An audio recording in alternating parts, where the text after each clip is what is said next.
A imagem e a aparência eram elementos indispensáveis para o modelo ideológico liderado por Adolf Hitler. Basicamente, na Alemanha nazista, não era apenas necessário ser, mas também parecer. Por isso, atribuíam uma importância fundamental a tudo o que entrasse tanto pela visão quanto pelo sentido da audição de seus adeptos. Desde os uniformes, os filmes e as bandeiras, até a arquitetura, as runas ou a saudação hitlerista.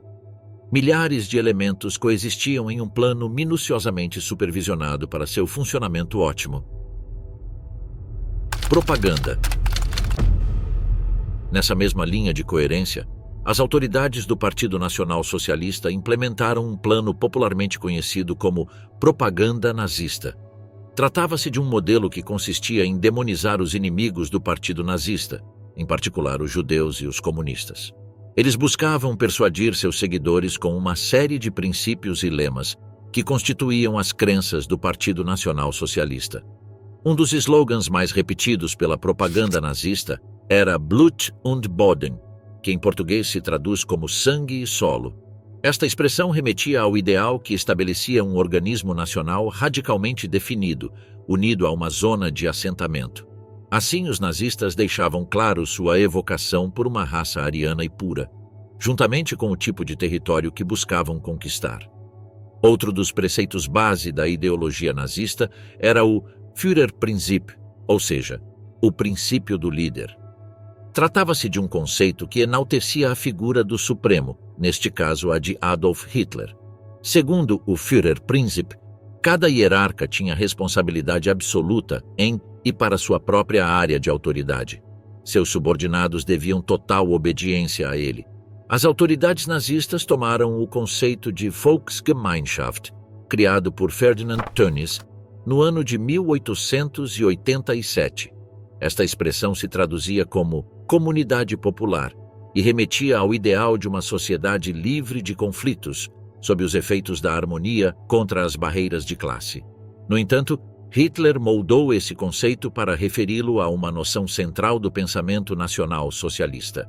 Essa terminologia foi utilizada para unir as pessoas em um grande conjunto, que não separava burgueses de proletários, mas incluía todos como parte da Alemanha.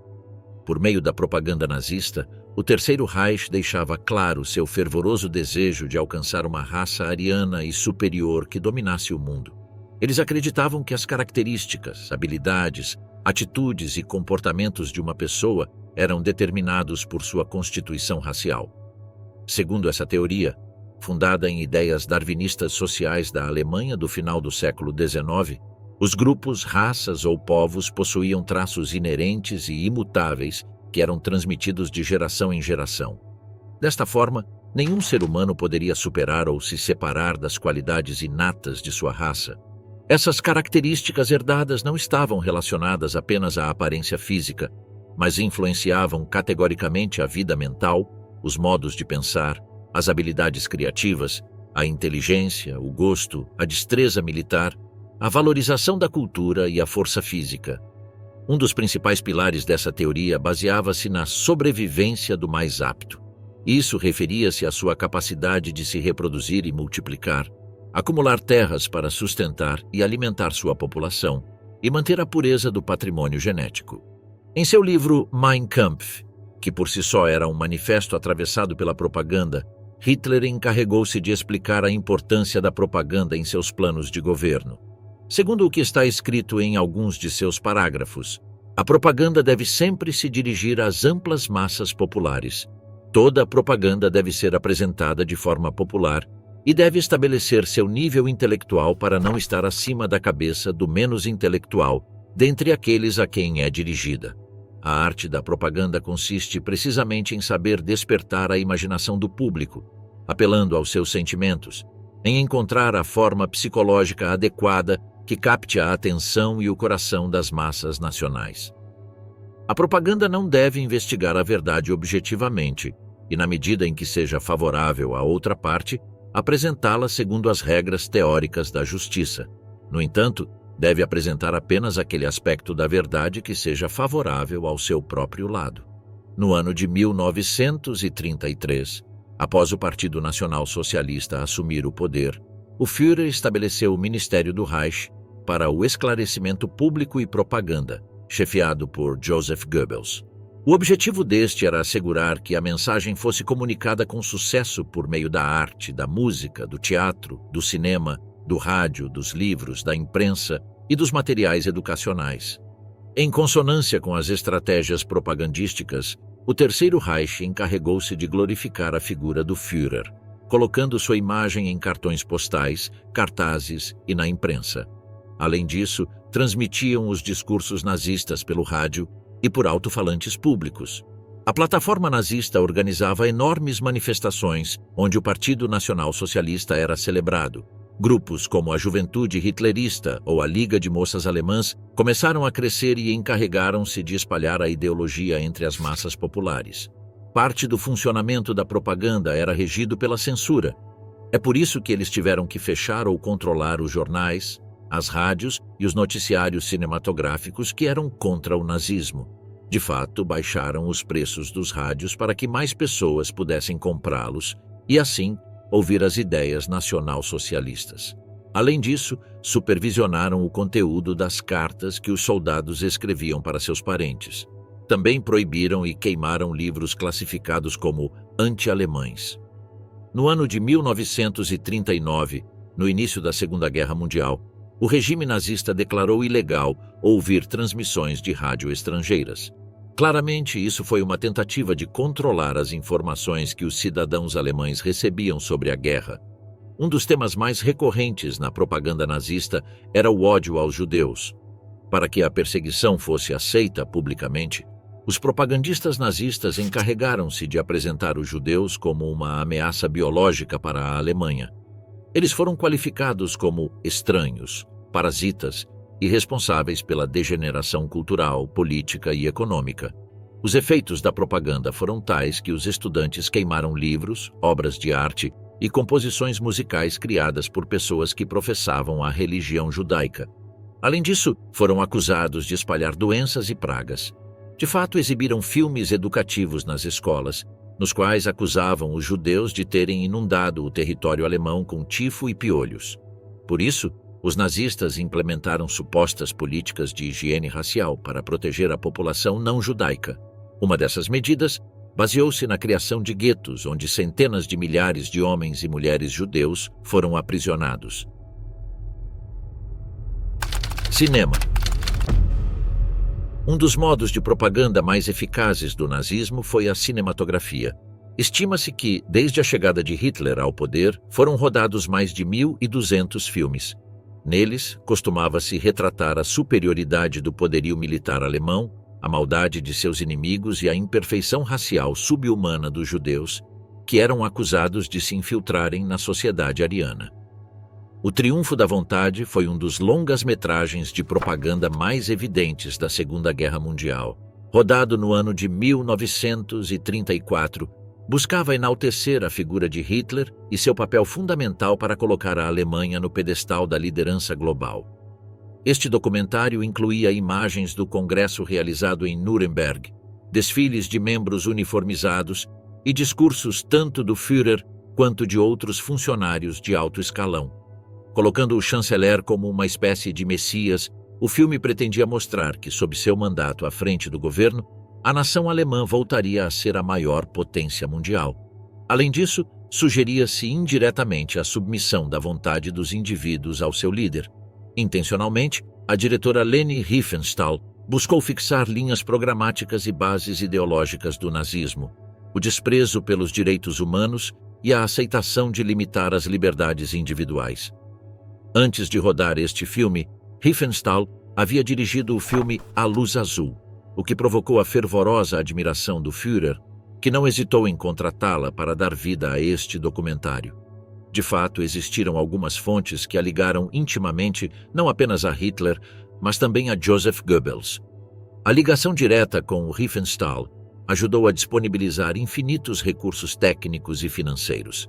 Apesar de ser um filme de propaganda, O Triunfo da Vontade foi aclamado pela crítica e chegou a ganhar o Festival de Cinema de Veneza e de Paris. Um dos filmes de ficção mais emblemáticos e lembrados foi O Judeu Süß, lançado no ano de 1940.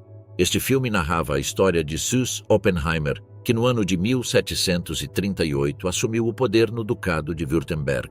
Ele foi mostrado como um homem ambicioso e sem escrúpulos, disposto a impor impostos descarados e desejoso de conquistar uma mulher ariana, filha de um dos conselheiros mais importantes do ducado, que estava felizmente noiva de um homem da sua mesma raça.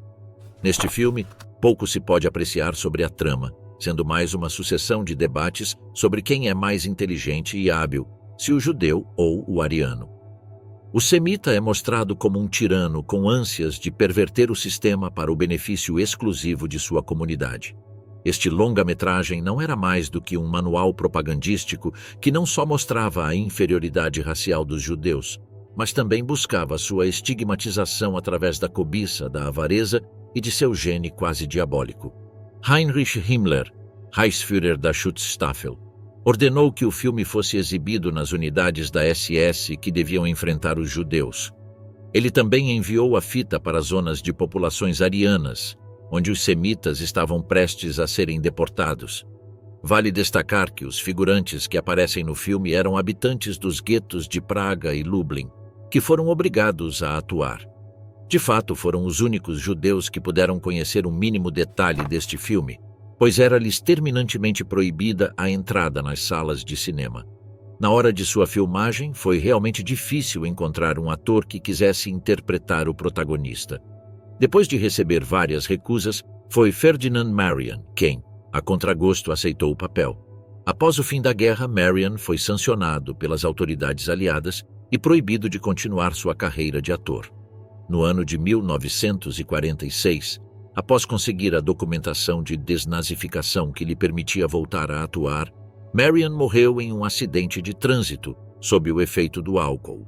No entanto, os especialistas acreditam que se tratou de um suicídio, devido aos anos sombrios que teve de atravessar como ator de propaganda, o que lhe valeu o ódio da população antinazista. O judeu Sus foi um sucesso em toda a Europa, conquistando uma audiência de 20 milhões de alemães e aproximadamente 2 milhões de estrangeiros. Outro filme que seguia a linha de extremo antissemitismo foi O Judeu Eterno, lançado no ano de 1940. Neste caso, não se tratava de uma ficção, mas de um documentário baseado em reportagens e entrevistas em que os judeus eram retratados como seres sujos, preguiçosos, avarentos, corruptos, sem moral e com intenções de dominar o mundo. Havia críticas implacáveis a personalidades famosas associadas ao judaísmo como Einstein e Chaplin. Também associavam os judeus a imagens como ratos de esgoto ou semitas acorrentados, mostrando sua verdadeira face, longe das barbas e dos chapéus.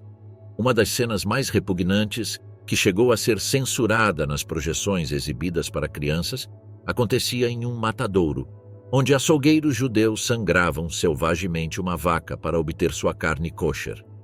De qualquer forma, este filme provocou certa rejeição no público, por isso passou a ser programado apenas em circuitos não comerciais. Suástica. Grande parte da estrutura nazista era regida por seus símbolos característicos. O mais conhecido, sem dúvidas, era a cruz suástica, cujo significado falava de boa fortuna e bem-estar. Essas duas figuras geométricas entrelaçadas não têm origem no nazismo, mas foram utilizadas pela primeira vez no período neolítico.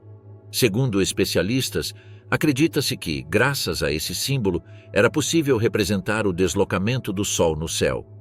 Com o passar dos anos, a suástica foi adotada por culturas como o budismo, o hinduísmo, o odinismo e o jainismo. Seu ressurgimento ocorreu no final do século XIX, liderado pelo arqueólogo alemão Heinrich Schliemann, que a descobriu na antiga Troia. Após observá-la, ele a vinculou diretamente a formas semelhantes encontradas em peças de cerâmica germânicas.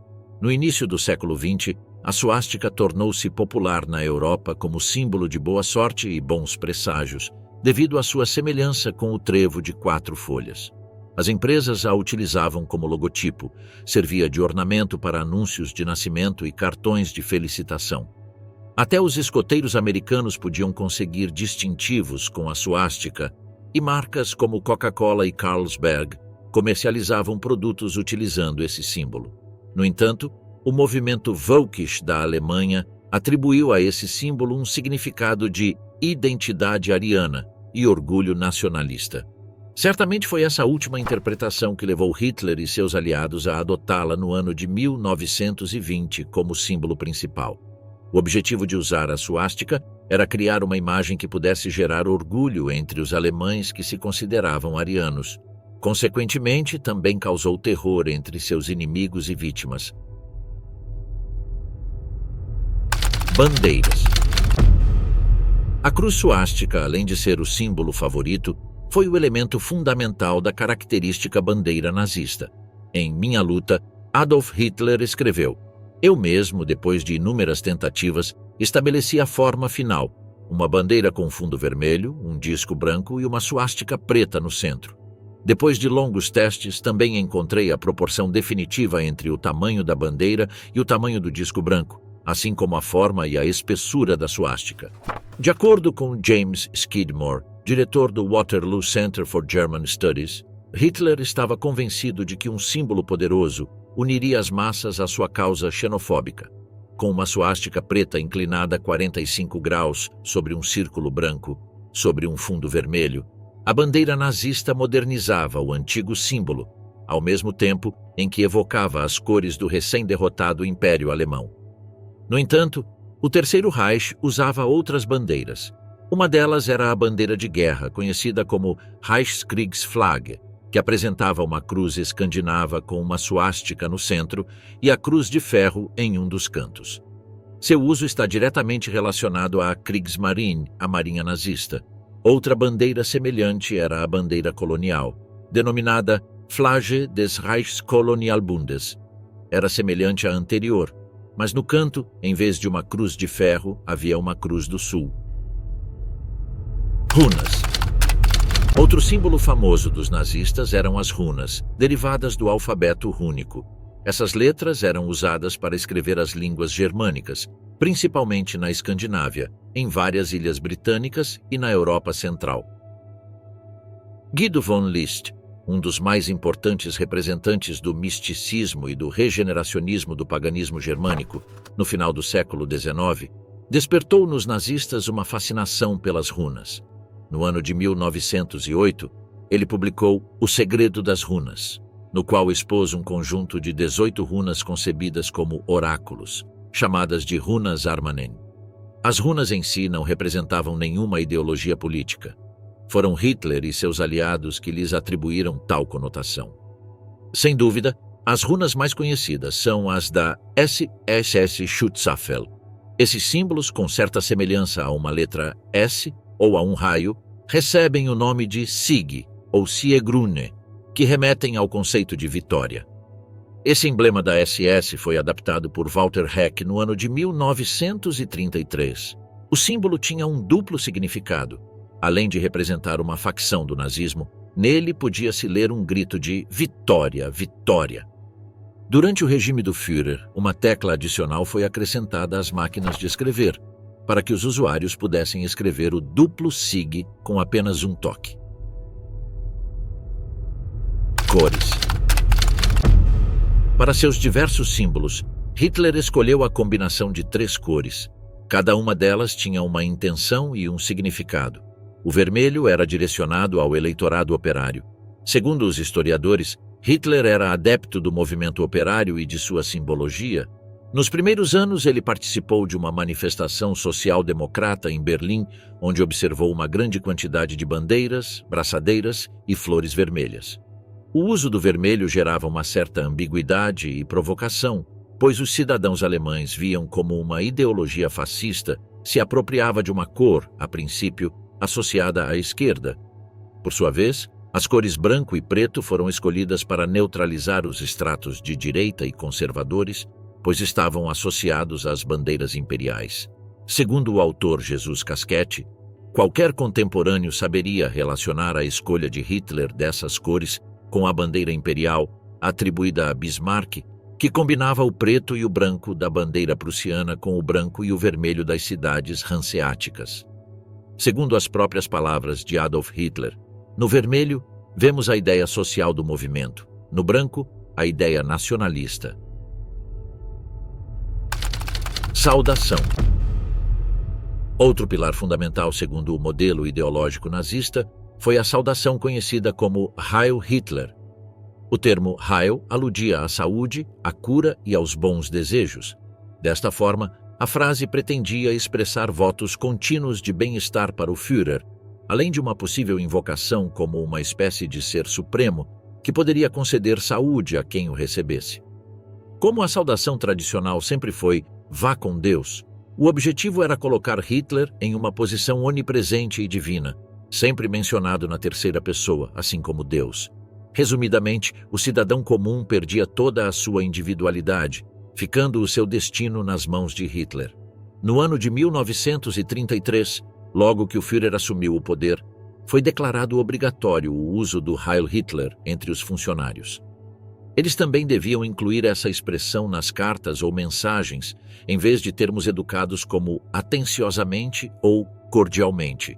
Este mesmo procedimento era seguido pelos carteiros na entrega de correspondências e pelos alunos ao cumprimentarem seus professores. A saudação deveria ser acompanhada de um braço estendido para a frente, sendo necessário manter uma certa distância para evitar qualquer tipo de acidente com o interlocutor. Vale destacar que esse tipo de saudação substituiu o aperto de mão, que normalmente proporcionava maior intimidade. Assim, pretendia-se criar um gesto frio e distante que enaltecesse apenas a lealdade ao Führer. Uma simples saudação tornou-se um hábito, e aqueles que se opunham à liderança de Hitler não tiveram outra opção senão adaptar-se à nova tradição alemã. O Heil Hitler também foi denominado saudação alemã, criando um símbolo de identidade nacional. De fato, após o ano de 1937, o seu uso foi categoricamente proibido para os judeus e todos aqueles que não pertenciam à suposta raça ariana. Nas ruas da Alemanha, havia centenas de cartazes com a frase "Os alemães usam a saudação alemã". Aqueles que não a usavam eram considerados párias ou estrangeiros, não faziam parte da comunidade e eram enviados para a prisão ou para campos de concentração. Condecorações. As autoridades militares do Terceiro Reich concordavam sobre a importância de manter seus homens felizes e satisfeitos. Por isso, consideravam de vital importância a entrega de insígnias e condecorações. Uma delas era a Cruz de Cavaleiro da Cruz de Mérito de Guerra. Esta condecoração tinha diferentes variantes. Uma das versões era projetada com espadas, destinada a soldados por serviços excepcionais, sem relação direta com o combate. Por outro lado, a cruz sem espadas era entregue a civis que prestavam serviços meritórios no apoio ao esforço de guerra. Esta medalha era feita de prata. No seu anverso, podiam-se ver braços de seixos, com uma suástica móvel coroada no centro, junto a duas espadas cruzadas no meio da peça. Sua fita combinava as cores vermelha, branca e preta. A Cruz de Cavaleiro da Cruz de Ferro era a condecoração militar e paramilitar mais importante da Wehrmacht. Era concedida àqueles que demonstravam liderança absoluta de suas tropas em batalha e àqueles que realizavam atos individuais de heroísmo militar. Como o próprio nome sugere, esta cruz era feita de ferro. Este material simbolizava um espírito da época. Durante a guerra, mais de 7.000 exemplares foram concedidos. Desta condecoração derivou a Grande Cruz da Cruz de Ferro. O único alemão a receber essa distinção foi Hermann Göring, chefe da Luftwaffe. Ao contrário da cruz tradicional, esta tinha uma borda dourada. Além disso, a medalha era entregue dentro de uma caixa de couro vermelho com uma águia do Reich dourada em relevo. O interior era feito de veludo preto. Uma das insígnias mais respeitadas premiava os especialistas em destruição de tanques. Era recebida exclusivamente por soldados das Waffen-SS e do Wehrmacht Heer. Foi criada no ano de 1942 com o objetivo de reconhecer as conquistas realizadas pelos soldados que demonstraram habilidades e coragem inabaláveis, permitindo-lhes realizar um feito difícil de igualar. No entanto, para merecer essa insígnia, os soldados precisavam fornecer algum tipo de prova que permitisse verificar sua façanha. Essas provas geralmente consistiam em relatos de testemunhas oculares ou relatórios oficiais. A ostentosa condecoração, feita de bronze ou prata, mostrava um tanque Panzer IV de cerca de 42 mm por 18 mm, escurecido e fixado a uma faixa prateada de 88 mm por 13 mm. Nas bordas inferiores, podiam-se ver listras pretas. A insígnia era fixada por alfinetes na manga e firmemente costurada. Tinha um verso de tecido ou algodão. Por fim, vale destacar que a insígnia feita de prata era entregue àqueles que destruíram 5 ou mais tanques.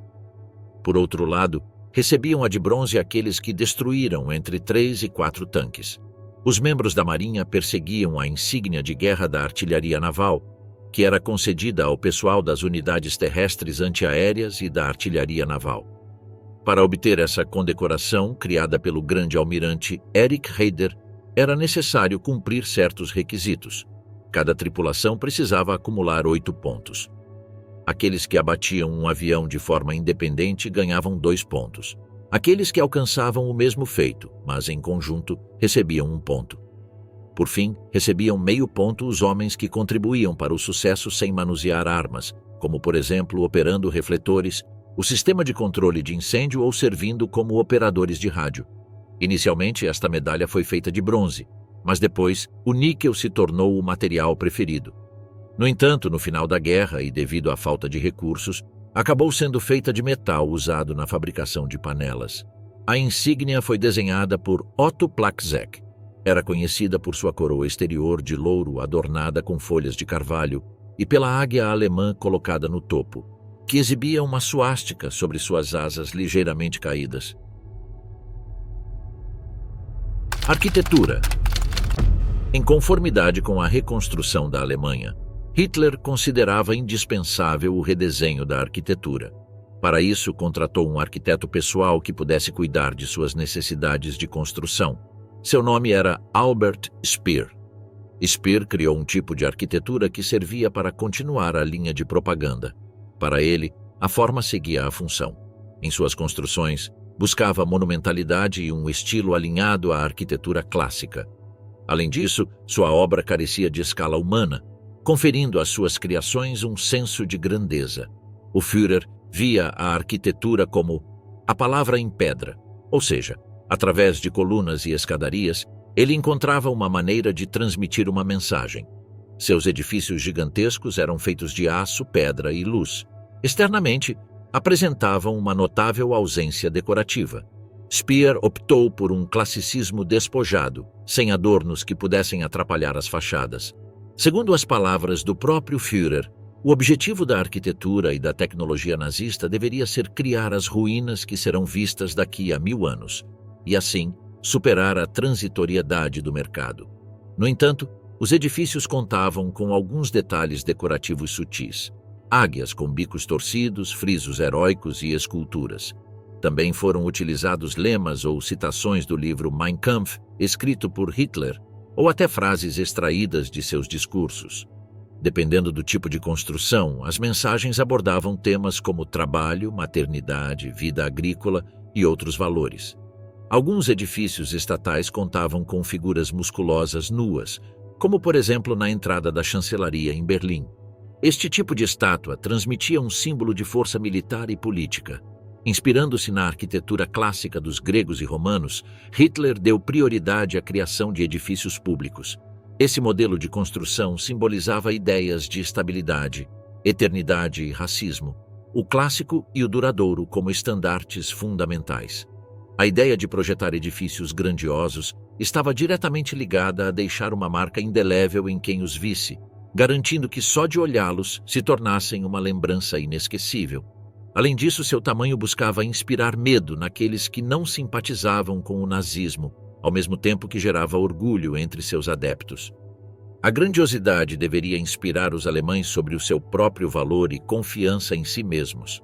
Serviria para deixar um testemunho para os séculos vindouros do que foi a genialidade alemã de meados do século XX.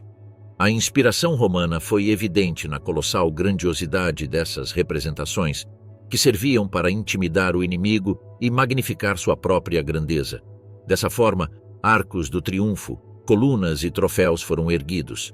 Foi Albert Speer quem declarou: Os romanos construíram arcos do triunfo para celebrar as grandes vitórias obtidas pelos romanos, enquanto Hitler queria que eles fossem construídos para celebrar as vitórias que ainda não havia conquistado.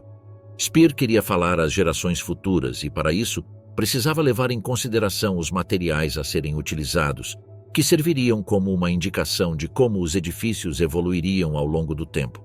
Por isso, desenvolveu a teoria do valor das ruínas.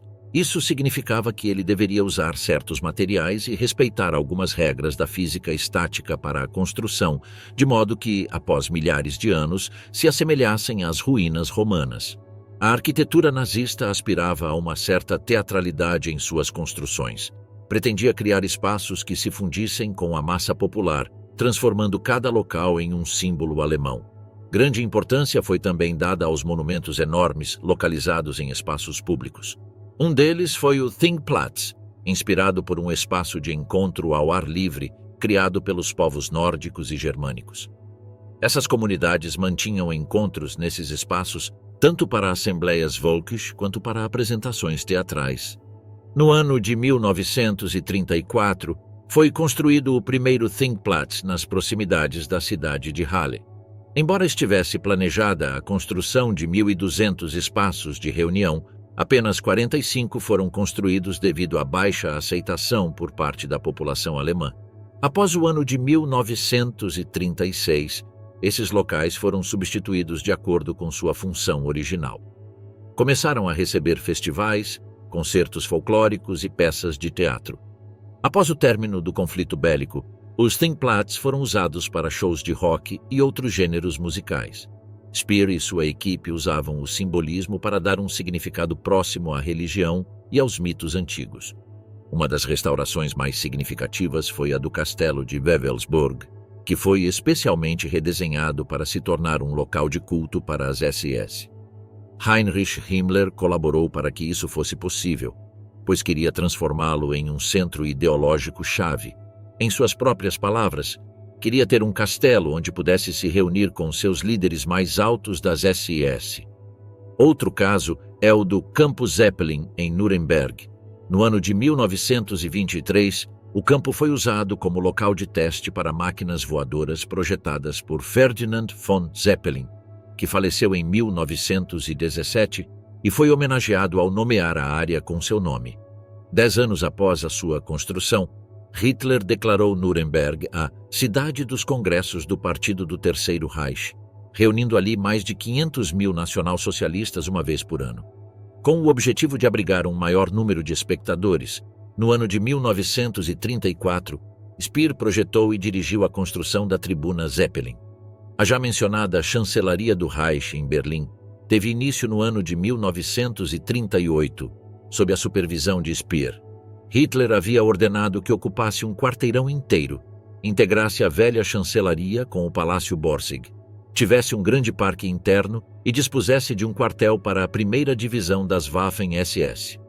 Para criar espaço para o novo edifício, a equipe de Speer demoliu as embaixadas de estados extintos como Baden, Saxônia e Baviera. Para a construção, Hitler assinou um cheque em branco e o entregou ao seu arquiteto favorito para que criasse sem limitações. A obra envolveu mais de 4.000 trabalhadores que trabalhavam em turnos, de forma que a construção nunca parava. Teve influências tanto do neoclassicismo quanto do Art Deco. Dispunha de salas e salões luxuosos, para impressionar tanto os berlinenses quanto os diplomatas estrangeiros. Os cômodos que levavam à galeria de recepção eram decorados com uma grande variedade de materiais e cores. O escritório de Hitler media 400 metros quadrados e estava localizado no centro da chancelaria.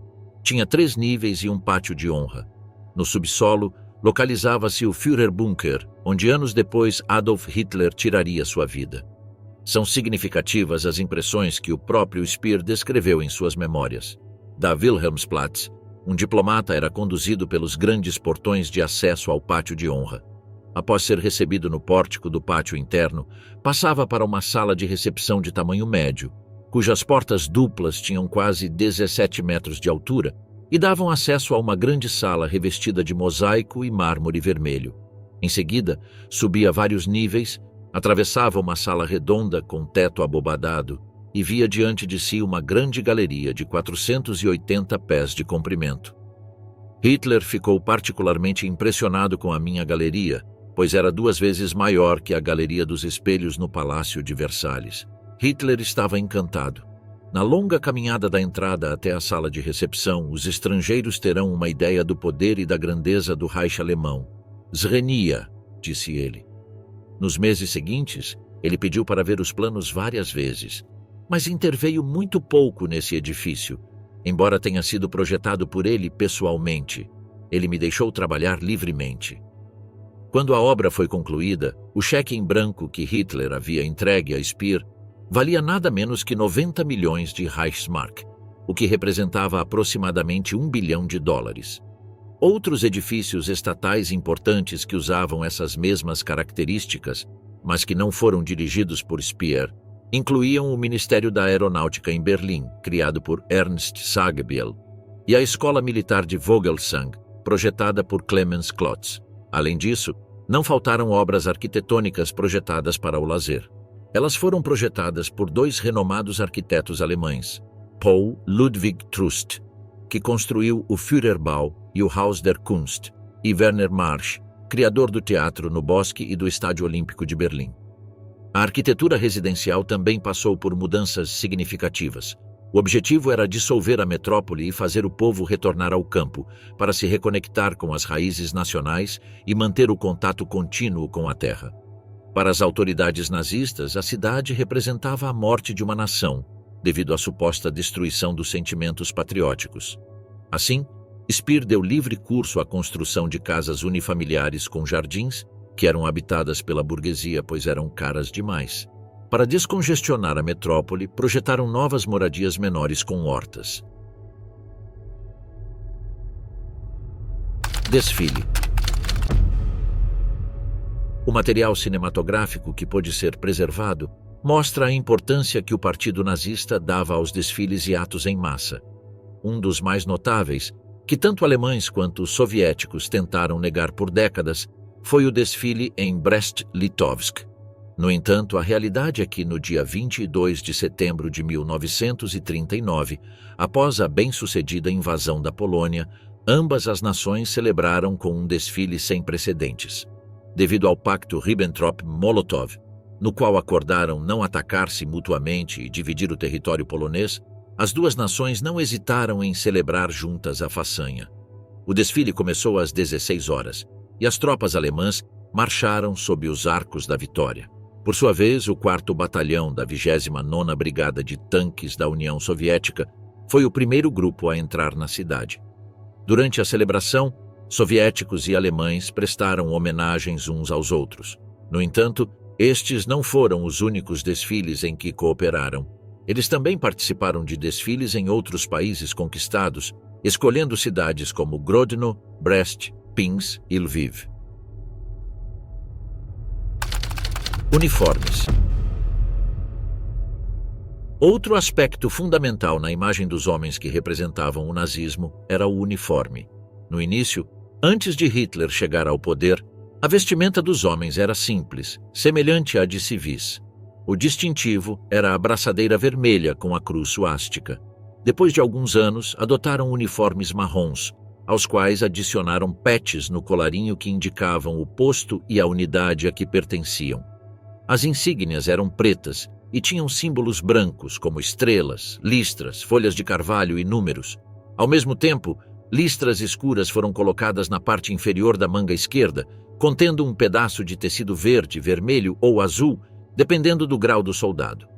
A águia nazista, localizada acima do cotovelo, também não podia faltar. A empresa Overhoff de Lüdenscheid fabricava fivelas retangulares para os cintos dos soldados, enquanto para os oficiais desenhava fivelas idênticas, mas em formato quadrado. O calçado escolhido eram botas de cano alto com solas cravejadas. Em 1933, depois que Hitler se tornou chanceler, as SS adotaram seus clássicos uniformes de guerra com camisas pretas de gola alta, conhecidas como modelo 1936. Elas exibiam uma série de losangos no braço, juntamente com calças da mesma cor e um boné com uma insígnia de caveira abaixo da águia hitleriana. Com a mudança do uniforme, anexaram um cinto com fivela prateada que tinha gravado o emblema nacional e o lema Deus conosco. Claro que os uniformes foram adaptados aos soldados e não o contrário. Aqueles que tiveram que lutar em baixas temperaturas na frente oriental usavam um conjunto de parca com calças camufladas brancas. Em contrapartida, os soldados que lutaram sob o calor quente e seco do verão no deserto do norte da África usavam uniformes de gola aberta, feitos de materiais leves. Além disso, tinham calções, capacetes ou bonés tropicais. No entanto, é importante esclarecer que os modelos de uniformes variavam de acordo com o designer. Um deles foi Carl Diebitsch, que criou um design moderno com linhas limpas e uma silhueta elegante. Para isso, ele usou materiais que garantiam durabilidade e facilidade de manutenção. As jaquetas e calças eram geralmente feitas de lã grossa, enquanto as camisas e roupas íntimas eram de algodão. As botas eram 100% de couro e tinham cravos nas solas para melhor tração. Os bonés com viseira eram feitos de tricô, um material leve e impermeável. Outro designer que teve relação direta com os uniformes do exército nazista foi o renomado estilista e empresário Hugo Boss. Seus começos não foram criando roupas da moda, mas produzindo camisas, jaquetas, roupas de trabalho, vestuário esportivo e impermeáveis. 2 anos antes da chegada do Führer ao poder, Boss colaborou com os uniformes pretos e marrons da juventude hitlerista. Ele também desenhou as roupas da SA, SS, do Serviço Postal, da Ferrovia Nacional e, finalmente, da Wehrmacht. Quando a guerra começou, a demanda por uniformes aumentou e faltavam funcionários dispostos a desenhar esses uniformes. Por isso, para cumprir com os pedidos, Boss usou 200 prisioneiros provenientes da Bélgica, França, Áustria, Polônia, União Soviética e os Estados Bálticos. Os uniformes de Adolf Hitler não eram iguais aos dos outros. Muitas vezes ele foi visto vestindo um traje branco pertencente ao Partido Nacional Socialista dos Trabalhadores Alemães. Ele o usava apenas em épocas quentes, ou seja, entre abril e outubro. Existiam 2 versões. Uma delas consistia em um paletó de abotoamento simples e outra em um paletó cruzado. Eram usados com calças brancas ou pretas e um boné branco com viseira. Às vezes, esse uniforme tinha um cinto de brocado. Antes de 1933, antes de sua ascensão ao poder, Hitler participava de comícios e eventos com uma camisa marrom, combinada com Lederhosen, ou seja, calções de couro tradicionais bávaros. O boné de Hitler não era aleatório. Ele não gostava de usar o cap militar tradicional, então pediu uma viseira marrom mais longa para proteger seus olhos do sol ou da luz em geral, pois sofria de hipersensibilidade à luz após um ataque com gás mostarda durante a Primeira Guerra Mundial. A princípio, a viseira não tinha inscrição alguma.